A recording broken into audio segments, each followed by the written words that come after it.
And this is why it had to be a coalition. This is why it had to be the Republican establishment. It had to be limited government conservatives. It had to be libertarians. It had to be populist. It had to be economic nationalists. It had to be evangelical Christians. If you have the wisdom, the strength, the tenacity to hold that coalition together, we will govern for 50 to 75 years.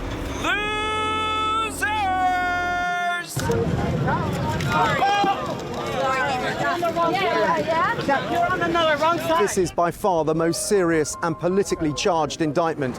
He's accused of undermining a foundational principle of American democracy, the peaceful transfer of power.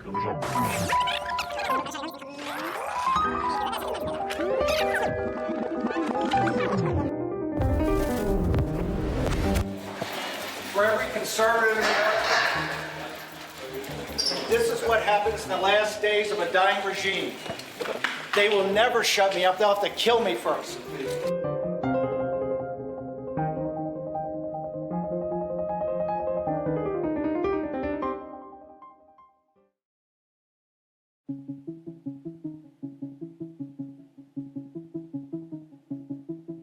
What are his best qualities? His best qualities? Well, he's tenacious, he's articulate, he's erudite, he's exciting in a way, you know. He's unusual. You know, you don't often see political figures like Bannon. You certainly don't see them in such close proximity to power in the White House. So, you know, he might be like a once-in-a-lifetime figure.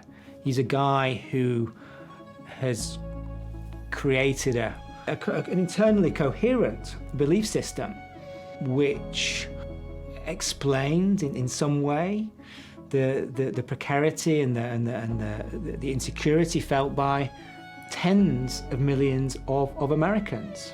He captured a moment in history. If you want to see the Trump agenda, it's very simple. It was all in the speeches. He went around to these rallies, but those speeches had tremendous amount of content in it, right?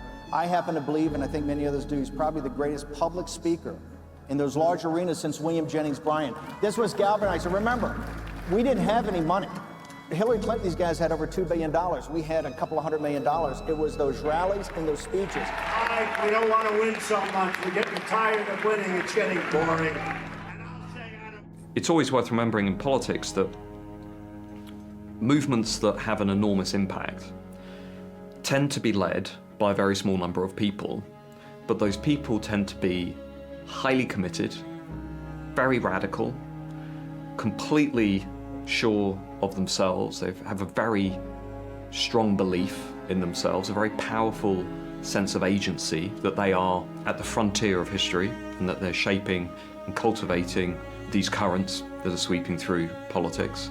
And I think Steve Bannon is one of those people. I think he clearly sees himself as part of the vanguard who is able to shape and influence mass opinion on some of these issues. And looking back over the last 6 or 7 years since the Trump presidency, he and Trump clearly did that.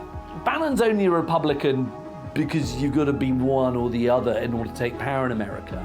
You know, Trump and Bannon, they're not real Republicans. They're actually, in some ways, they're sort of anarcho-populists who just happen to be under the flag of republicanism. Someone like Bannon, he sees an establishment. He sees an administrative state. He sees these old Republicans, the Ryan Republicans, the old establishment Republicans. And these are like entrenched interests, which, how do you fight that? How do you bring change to America in the face of these entrenched interests? Well, you blow them up. And once you've blown them up, then you can introduce your version. But the blowing up was very important, because without the blowing up, there is no Bannon-style change.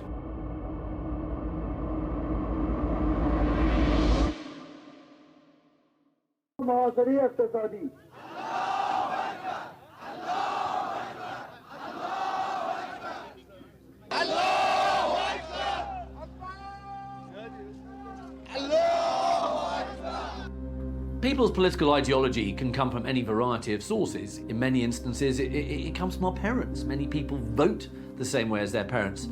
Or some people witness events that makes them look at the world in a new way.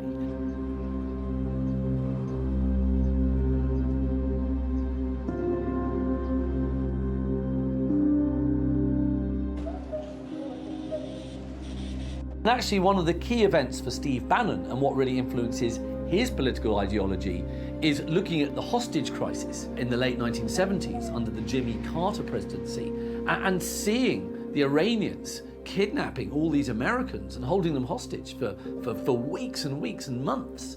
And for Bannon, who was at this point serving in the US Navy, you know, the supposedly mighty power was being given a humiliation and a kind of bloody nose by a relatively small country.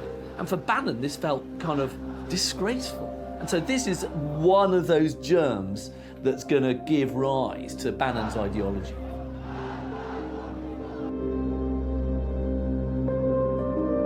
I think in some respects, when I look at Steve Bannon, I sort of see a synthesis of lots of different ideas that have come from lots of different thinkers and literatures, and he sort of molded them into this quite reactionary, if not revolutionary, view of where democracy, and in particular where the American Republic, is headed.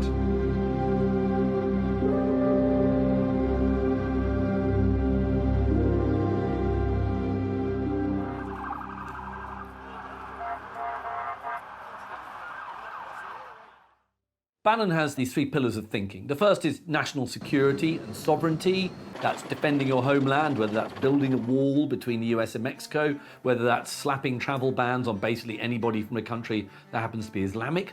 The rule of law is going to exist when you talk about our sovereignty and you talk about immigration. Then he has this whole idea of economic nationalism, in which you are promoting an economic system that is protectionist. It's there simply to protect your economy, and basically you don't care about the rest of the world, which is an isolationist idea which has never really worked out very well for America. I think one of the most pivotal moments in modern American history was his immediate withdrawal from TPP. That got us out of a trade deal and let our sovereignty come back to ourselves and start to bring jobs, high value added manufacturing jobs, back to the United States of America. Then you've got this third pillar, which Bannon calls the kind of deconstruction of the administrative state. Now, by deconstruction, he's not saying destruction, even though to most people it frankly is. Deconstruction is a process of taking everything apart, looking at it and rebuilding it in a different way. You know, it was also more narrowly a political project. He saw the bureaucracy as a point where his radical project to reimagine America would be halted. And so its deconstruction, its dismantlement, is one of the first stages in the process of change. But the third, this regulation, every business leader we've had in is saying not just taxes, but it is also the regulation. And I think the consistent, if you look at these cabinet appointees, they were selected for a reason, and that is the deconstruction. The way the progressive left runs is if they can't get it passed, they're just going to put it in some sort of regulation in an agency. That's all going to be deconstructed.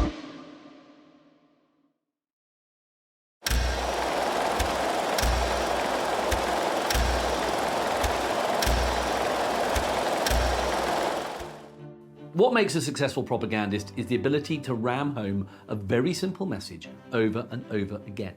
It's also to have a message that actually taps in to someone's heart as well as their head. And it was Bill Clinton who famously said, you campaign in poetry, but you govern in prose. A propagandist is actually not interested in the messy business of governing. A propagandist is simply there to get you into power and to keep your power. Going back in time, there was a lot of buzz and interest on the right of politics around Breitbart and what Breitbart was trying to do, and it was trying to provide an alternative platform for conservatives who felt that the mainstream media, or fake news, was not doing its job and they wanted a different platform. So Breitbart sort of emerged to sort of fill that space. It was the centre of Breitbart world and Bannon world. Bannon actually used to live there. He didn't have a home. He crashed in the company offices.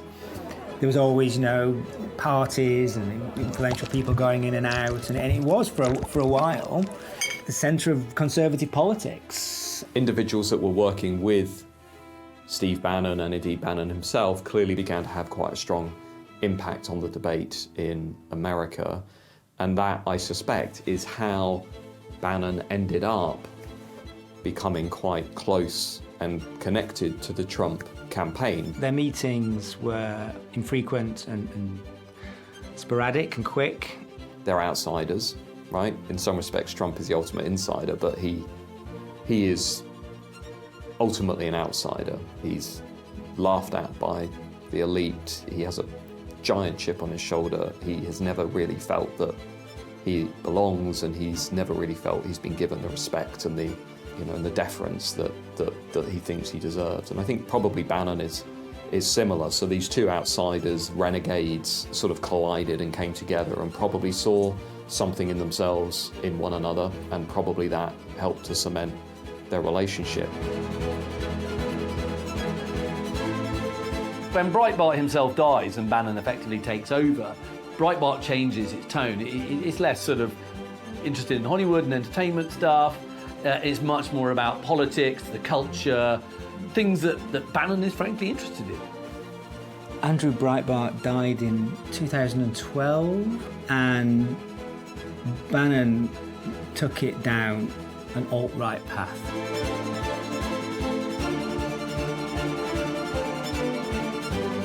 There are lots of different readers of Breitbart, but what they all are is united by this idea that the American state and the way Western states exist is no longer tolerable. They all think that there should be some form of revolution. I am officially running for President of the United States, and we are going to make our country great again. Breitbart's funded by a father and daughter couple called Robert Mercer and Rebecca Mercer. And Robert Mercer made billions. He's a true billionaire, not a fake billionaire like Trump. He made billions in finance, and he's used a proportion of this money to fund lots of sort of conservative groups and alt-right groups. And so he was basically bankrolling Breitbart, and Bannon, who'd always attached himself to rich men, was sort of beholden in some senses to Robert Mercer and his daughter Rebecca Mercer for their funding. I'm the messenger. I'm just really the messenger. Although I've been a very good messenger, let's face it, right? Mid-2016, Trump's campaign is in trouble. It looks very much like Trump is going to lose. He's 10, 12, 15 points down in lots of polls against Hillary Clinton. He sacks his campaign manager, Paul Manafort, but he doesn't have anyone to replace him.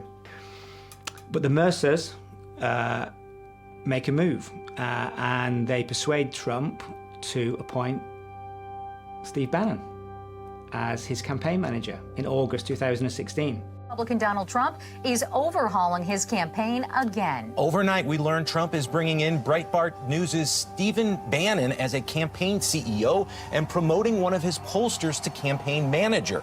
The move comes just 82 days before the election and represents Trump's second campaign shakeup in 2 months.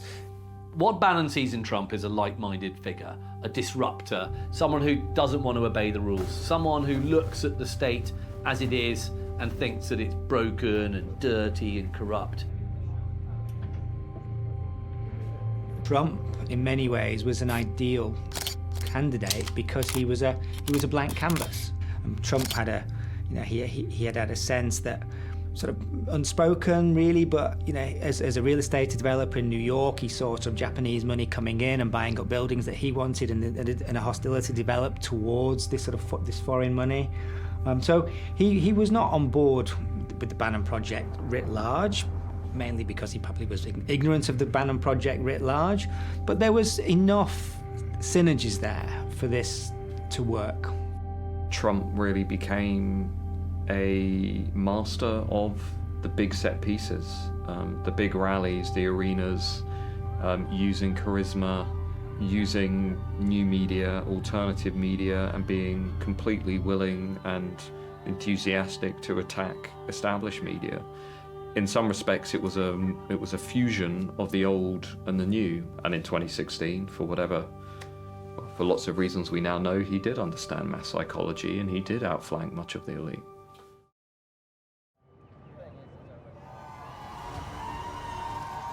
This is a historic night.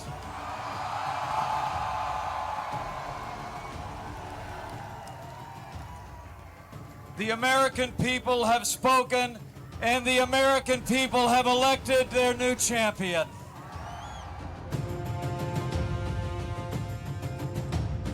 I've never said I'm a perfect person, nor pretended to be someone that I'm not.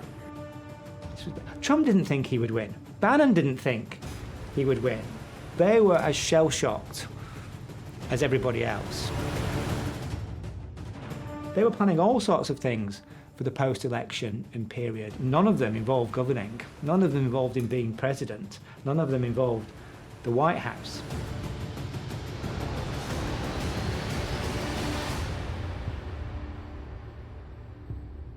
It doesn't really matter in a sense, was it Bannon or not?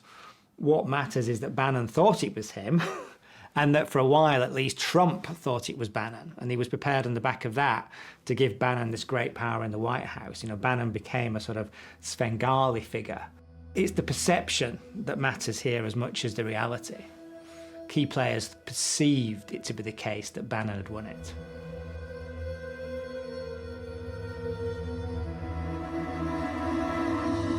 Bannon then joined him on his staff as an advisor, a very key advisor. And what Bannon's there to do is to say to Trump, this is the direction of travel. These are the type of policies that we should bring about. You have this mandate to sort of create chaos, if you like, to sort of overturn the system, to look at everything afresh, not to obey the normal rules of politics and diplomacy. Bannon hadn't worked in politics until a few months before. His first job in politics was as Trump's campaign manager. And a few months later, they're in the White House. So it was chaos because of a lack of experience, on the one hand. It was chaotic also because the key principles were at war with each other. We have Steve Bannon, we have Jared Kushner, who doesn't really have a formal role, but he's a member of the family, and he's absolutely a key player in all this. We have his daughter, Ivanka, and we also have at the beginning Reince Priebus, who's allegedly, formally, his chief of staff. And they just fight and fight and fight. There was no steerage from the president. The president must set the tone, the president must set the direction, and only then can people like the chief of staff manage the White House. But in Trump's White House, the chief of staff spent most of his time managing up, managing the president, when he should have been managing down. And then we've got bomb throwers like Bannon in there, making it all so much worse.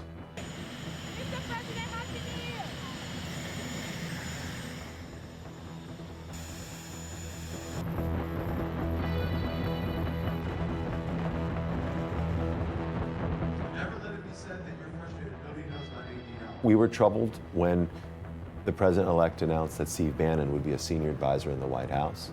He, in his own words, has presided over making his former business, Breitbart, the platform for the alt-right.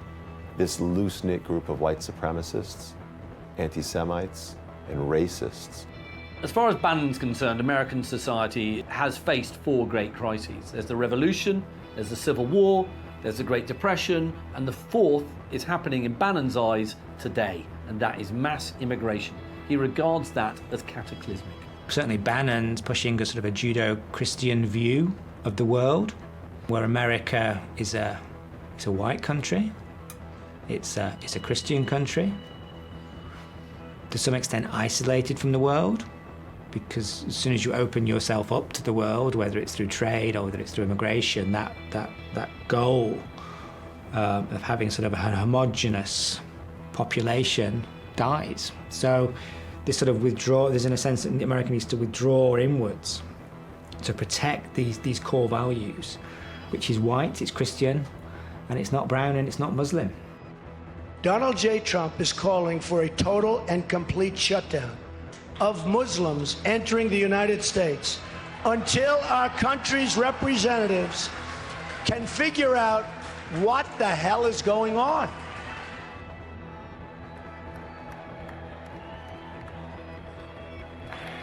Should I do it? Yeah!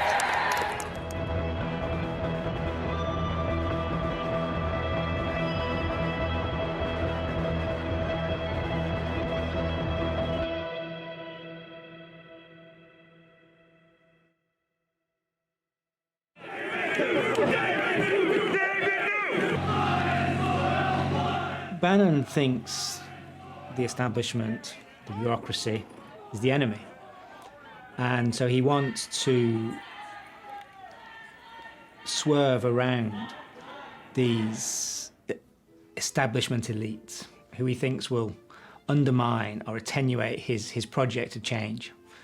Bannon didn't want to take that route because he thought these were veto points. These would all try to block his proposed policy changes. So essentially, the Muslim travel ban was written at his direction by Stephen Miller at a time when the bureaucrats had all gone home and no one could stop it, and the effect was absolute chaos at the nation's airports.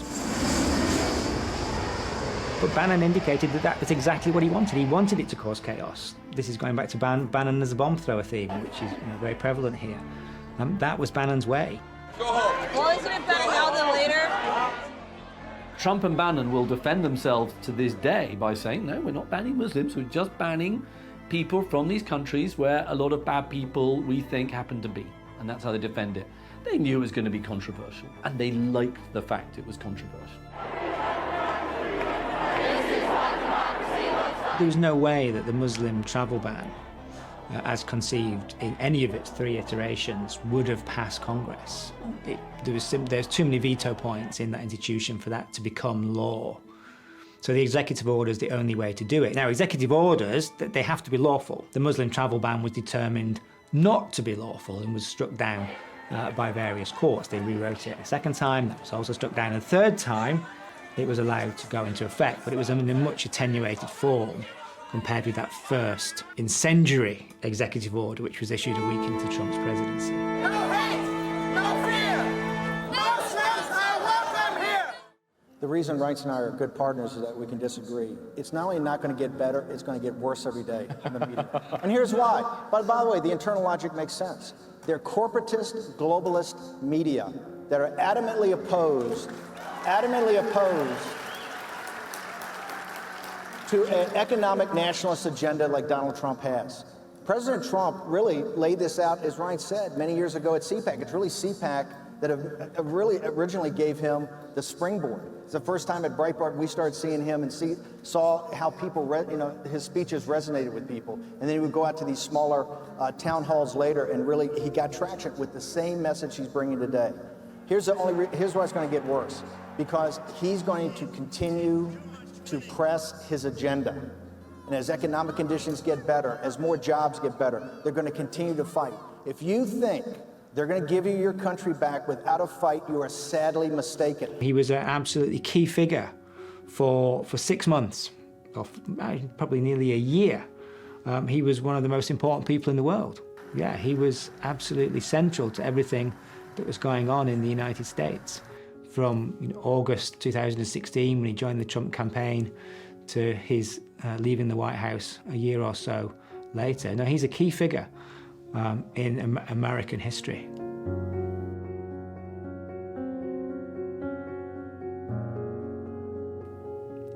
Bannon's relationship with Ivanka Trump and Jared Kushner is disintegrating several months into the presidency.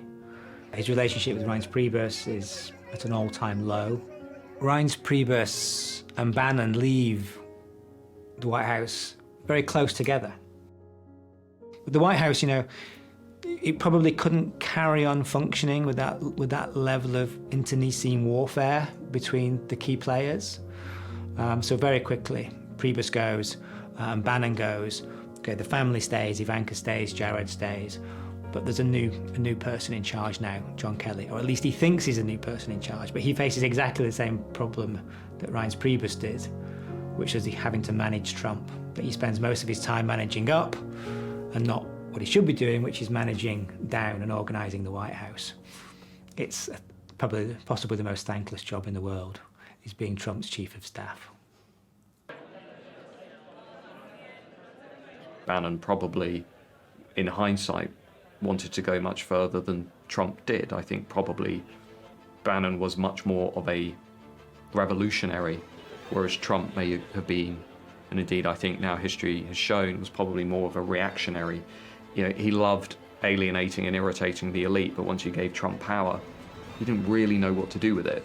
I mean, there wasn't really a kind of thought through, full-blown ideological projects. It was a bit of status quo here, a bit of that, whereas I think had Bannon been allowed to stay in the White House, had been given real power, had been dominant over the Trump family, I think actually the Trump presidency would have looked completely different.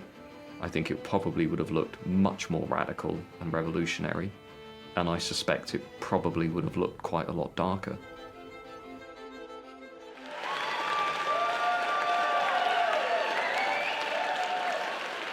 And this is why it had to be a coalition. This is why it had to be the Republican establishment. It had to be limited government conservatives. It had to be libertarians. It had to be populists. It had to be economic nationalists. It had to be evangelical Christians. If you have the wisdom, the strength, the tenacity to hold that coalition together, we will govern for 50 to 75 years. It's not about your race, your color, your gender, your religion, your ethnicity, your sexual preference. It's about one thing. Are you a citizen of the United States of America? Because if you're a citizen, there's certain responsibility and obligations that come with that. But as a citizen also, you should have preference for jobs and economic opportunities.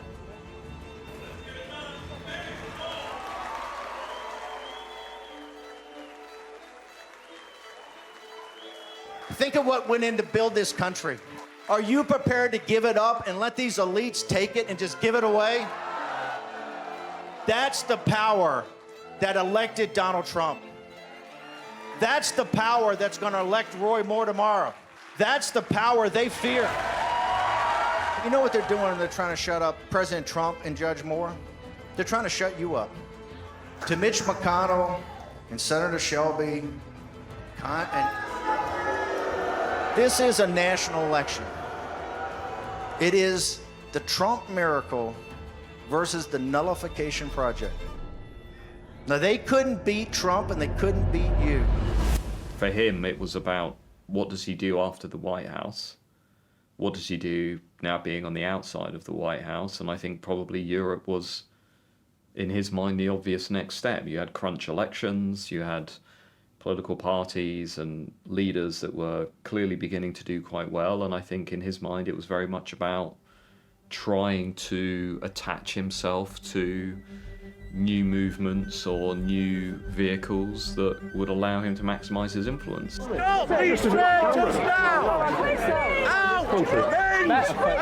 He gets into bed all over Europe, frankly, with some really distasteful people. And I think this is when it's a moot point as to where you think Steve Bannon crossed the line. But certainly after he leaves the White House, he ends up getting into bed with more and more distasteful people. Look at these campaigns. It's not all negativism. It's about what they can be as countries. It's about saving their country. It's not just fear and loathing. That's an oversimplification. I met Steve Bannon over coffee at a hotel in Mayfair, London. My impression of him at that time was that he was clearly feeling that world events were moving in his direction, was clearly feeling that Europe was about to follow America, and was very busy networking and making relationships and forging links with people on this side of the Atlantic. And so when I met him at that particular time, remember this is before we enter the second part of Trump's presidency, I think he felt that the world was his oyster, and he was very aware of his influence. I remember sitting across the table from Steve Bannon and looking at a copy of my book that he'd read, and the notes were endless. I mean, he seemed to give the impression that he consumes and digests research incredibly quickly and moves on to the next thing. Actually, I don't know. To be fair, you said you disagreed with Tommy Robinson on Islam. But before the break, you said he wasn't. Before the break, you said he wasn't Islamophobic. Well, I said I don't know if Islam is not a religion of peace. Islam is fascist and it's violent, and we've had enough. I don't know if Islamic phobia about shipping guys out and stuff like that. I don't know if Tommy's like that. I mean, but he and I disagree about the religion of Islam. Okay, but I don't think Tommy's a bad guy. I think he's a solid guy, and I think he's got to be released from prison.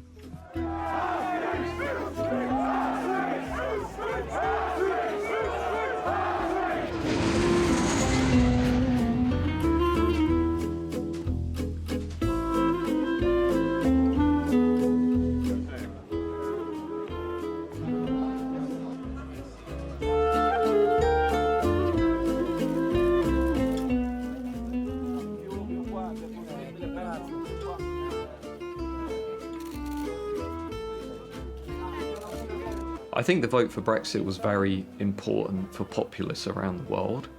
It demonstrated that voters could be led to rebel against the established elite in a democracy that historically has not really had populist revolts.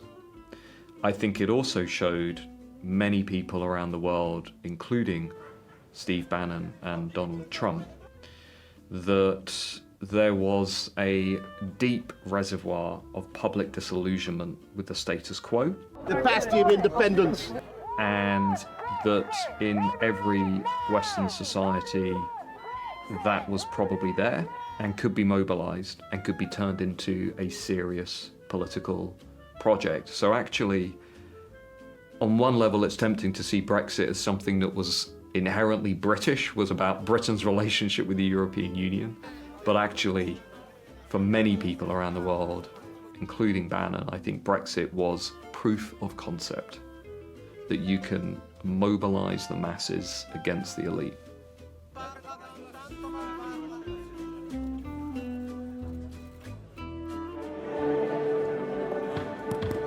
Allora vi chiedo un grande applauso per Steve Bannon.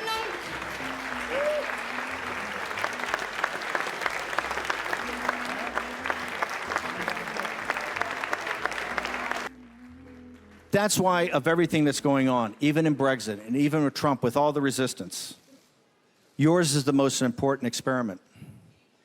Because here, you're trying to make it work with people putting aside sometimes foundational principles to try to make it work. That's why all the media is here.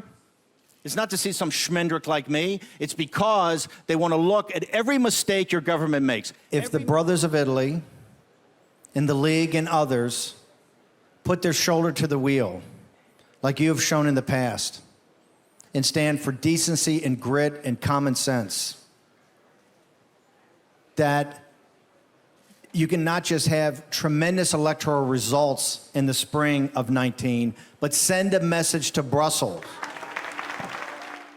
One of the tensions was that many populist movements have been on the go in Europe for 30 years, 40 years. Many of the people that he's talked to and talked about come from movements that have a very rich history. Marine Le Pen, Matteo Salvini, the Austrian Freedom Party. You know, these are movements that can often be traced back to the 1970s, if not much earlier. So, you know, the kind of American coming over and professing his worldview and what needed to be done was always going to be a risky balancing act, because many of these movements have been doing it for 40, 50 years, right? So they view Trump as being late to the party, whereas some of the Trumpists view these movements as being, you know, the new boys on the block. So there was always that tension between the two. But Bannon clearly saw potential in trying to bring these movements together and trying to give them some sense of organization and unity. And, you know, if you look historically at populist movements in Europe, one thing that has run through them all, even the successful ones, is that they've not really ever managed to unify and to coordinate and to project a a unified front. So unlike communist parties or socialist parties or green parties at the European level that have always kind of, been pretty good at coordinating, national populists have struggled for good reasons. I mean, they're nationalists, so they've always argued over territory and history and, who gets what.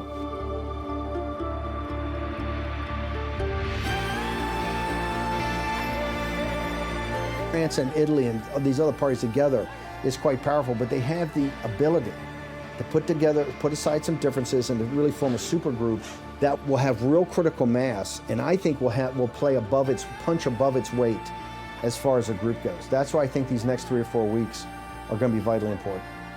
The integration movement, which is what the EU has always been about, that continual, inexorable pull is dead. You will not see in Brussels Juncker or any of that crowd pushing for more integration. They understand the people in Europe backed off that. That's the historic thing of yesterday. 2 years ago, almost to the week, after Brexit and Trump, Macron had ended it. He was a product of the system. The defeat of Le Pen was not just a defeat, it was a public humiliation. And I think she's the key that picks the lock. Salvini will clearly be there. I think Le Pen is the one that can be magnanimous or show wisdom. I think she's shown incredible wisdom. I don't think she gets the credit for this. I think she's not just an astute tactical politician. She actually understands strategy. I think she understands the importance of the supergroup. I'm a friend and colleague. I will make observations and give my opinions where they saw. No, absolutely not. I've never taken a penny in any political activity. Trump never paid me. I've never taken a penny. The first time I ever went to a campaign office is the day I took over as Trump's CEO. I'm not a professional political. I'm not a professional political consultant. I probably could turn it.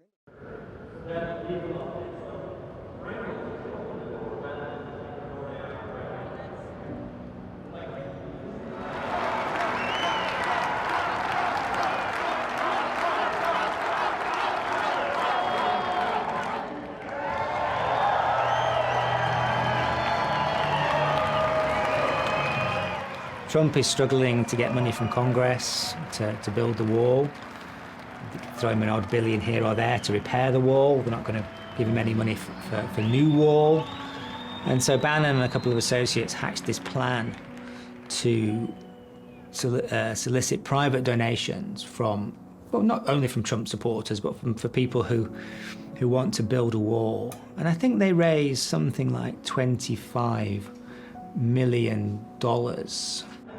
You know, this is a private tax fund that you know what you're getting. This money is going directly to fund a wall on the southern border. We have been down on that border every single day nearly for the last 2 months, meeting with contractors. And they don't spend it on the wall, of course. They use it for their own interests. There's lots of people on the right who use the Trump White House to enrich themselves, but I don't think anyone has done it so brazenly as Steve Bannon. So,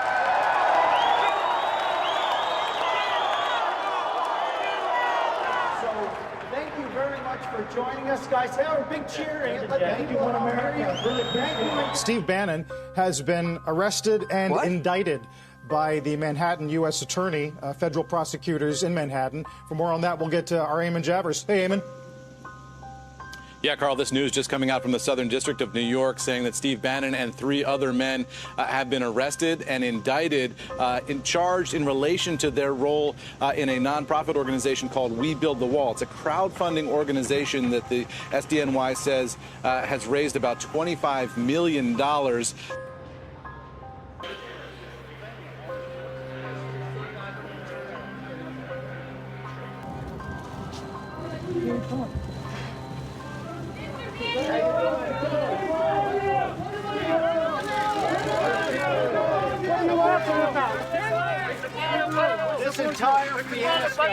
This entire fiasco is to stop people who want to build the wall.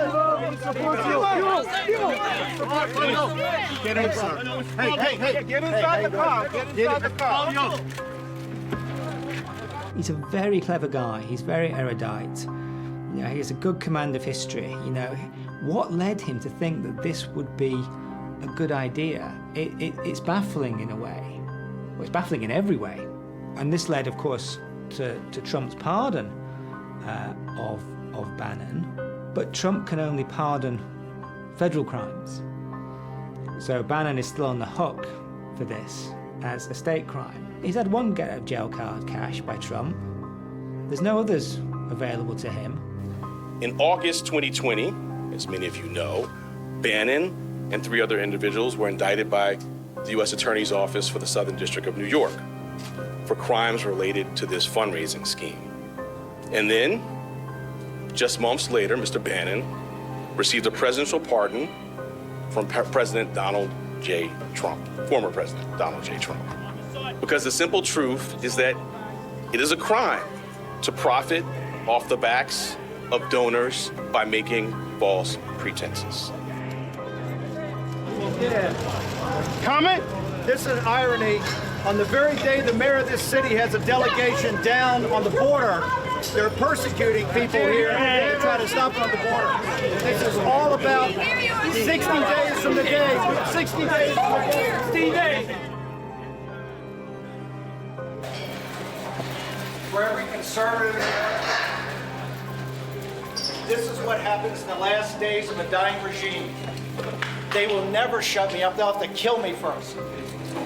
I am not. You took money, Mr. Bannon. How do you respond to that? Administrative state. The administrative state. It said you frauded Americans. How do you respond? Every one of you in this audience is nothing but a pauper. You know why you're a pauper? Because the Federal Reserve, the oligarchs on Wall Street, the oligarchs in Silicon Valley, in the Uniparty in Washington, D.C. Don't ask me. Look at your own lived experience. Today, go home and look at your bank account. See what inflation is doing to you. See what's happening in your capital markets. You're all in bondage. Did you defraud Americans? Was the Build the Wall a scheme? Was Build the Wall a scheme? We have made America safe again. And we will make America great again. To be what is now the mainstream of the Republican Party, which is, you know, the Trump part of the Republican Party, it's not about where you stand on policy. It's not a policy position. It's essentially determined about your position on Trump and the 2020 election. So to be part of the Trump crowd, to be part of this group, you have to be an election denier. That's it. That's the litmus test. It's not a policy test. It's you have to show your allegiance to Trump. I mean, I don't know. What were they expecting? Did they think that there's a crowd outside the ellipse? Trump gives a speech. Other people give a speech. They encourage them to, you know, to march down to the Capitol, to Congress. What did they expect would happen there? That the members of Congress would look out the window and see this big crowd and then stop certifying the election? I mean, I don't know what they were expecting at that moment. I think those events were clearly shaped by narratives that were rife on the right of American politics about the legitimacy or the perceived illegitimacy of the 2020 election. I think that they were narratives that were wholly focused on presenting the American elite as being manipulative, anti-democratic, and opposed to the view of the people, the voice of the forgotten people. Some of those narratives can be traced back through the Trump presidency. Some of those narratives clearly were shaped and influenced by the legacy of Steve Bannon. I don't know if he was personally involved in January the 6th or if he was advocating for that, but I think it's certainly fair to say that many of the people who participated in those events were clearly influenced by the ideology of Trumpism, and that in turn was shaped by many of the people that were around Trump. Based on the committee's investigation, it appears that Mr. Bannon had substantial advanced knowledge of the plans for January 6th and likely had an important role in formulating those plans. Mr. Bannon was in the war room at the Willard on January 6th. He also appears to have detailed knowledge regarding the president's efforts to sell millions of Americans the fraud that the election was stolen. In the words of many who participated in the January 6th attack, the violence that day was in direct response to President Trump's repeated claims from election night through January 6th that he had won the election. The American people are entitled to Mr. Bannon's firsthand testimony about all of these relevant facts.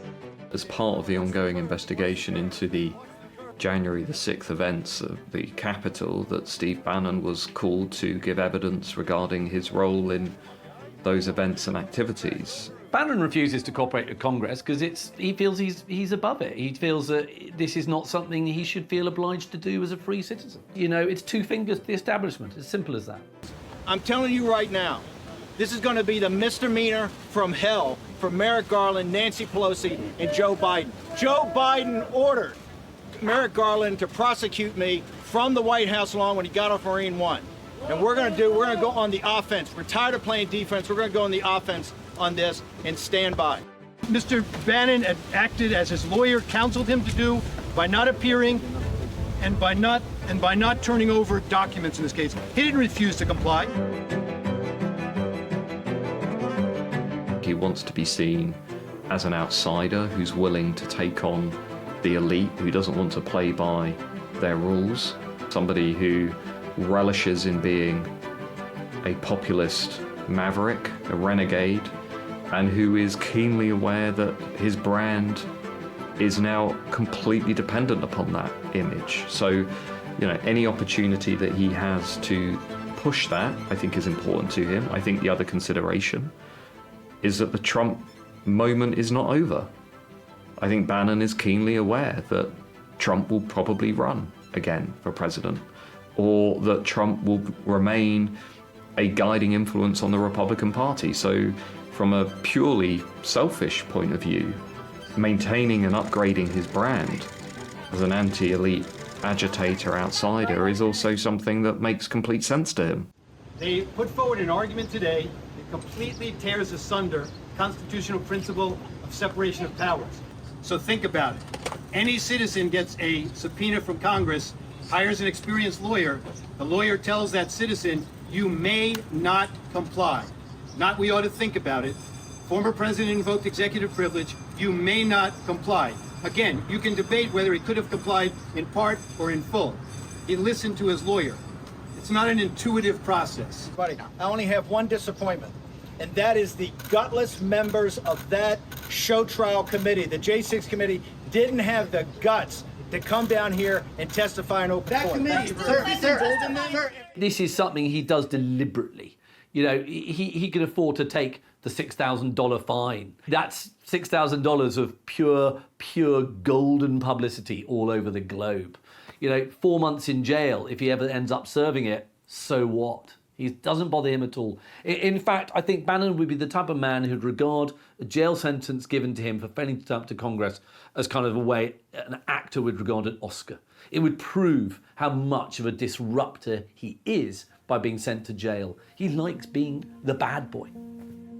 I think a lot of people who are drawn into these movements, who flirt with the fringes and who are trying to stretch the Overton window of what's acceptable and what's allowed, I think are always people who have the potential to be dangerous, certainly, because they can sometimes create things that end up getting momentum and end up getting a degree of power that they can't always control.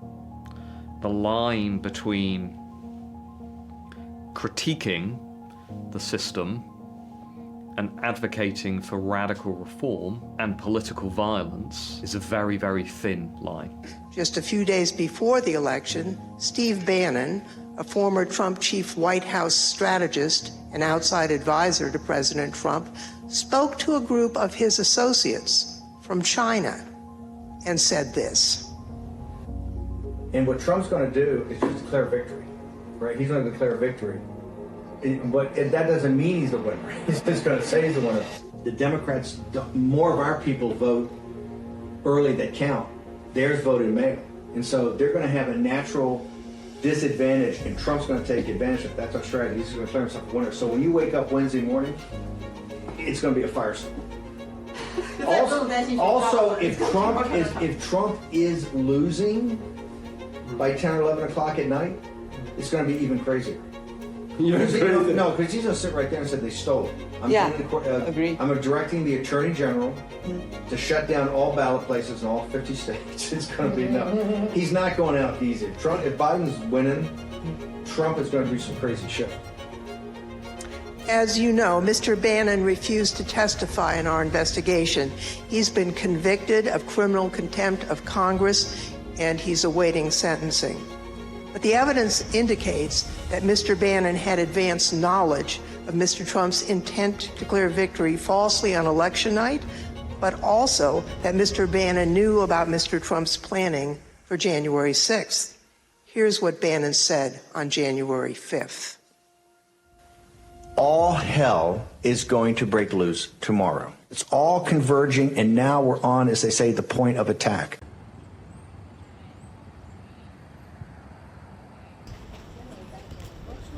Keep the camera. So, as you know, Mr. Bannon was sentenced today. Cameras, don't stop me. Stop pushing, buddy. You were here last As time. usual, we love that vote. As usual, the judge listened carefully and entered a decision that he thought was appropriate. We certainly fully respect the judge's decision, but we will be filing a notice of appeal, as the judge indicated. And this is a broader question over how mainstream Democrats respond to populism. There is an indirect response, which is tackling the grievances that are leading people to vote for these movements. And there is a direct response, which is going after the people who are actively leading and shaping these movements. The risk with that strategy of going after the individuals is that it can often sometimes just look like persecution. And you end up exacerbating rather than soothing their supporters.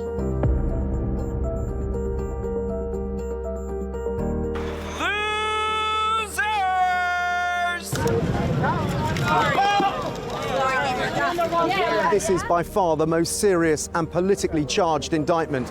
He's accused of undermining a foundational principle of American democracy, the peaceful transfer of power.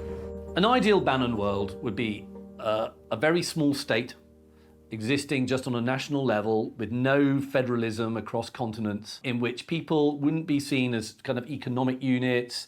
There'd be kind of like in warrior roles or priest roles, almost a kind of perfect kind of medieval society. It's a society based on sort of mysticism rather than capitalism. You know, he is very esoteric. People forget this. Bannon is really out there. Steve Bannon will probably go down in history, rightly or wrongly, as one of the most influential people within the US Republican movement, who will be intimately connected in the history books with the presidency of Donald Trump, who will be closely associated with the global populist movement against the established elite, who will probably be seen as a threat to American democracy. These people are part of that swamp that needs to be drained. And as somebody who captured the zeitgeist at the time, somebody who tapped into this mood, as somebody who may have led the Republicans away from a much more sustainable path to ongoing dominance over the political system. We'll have to wait and see.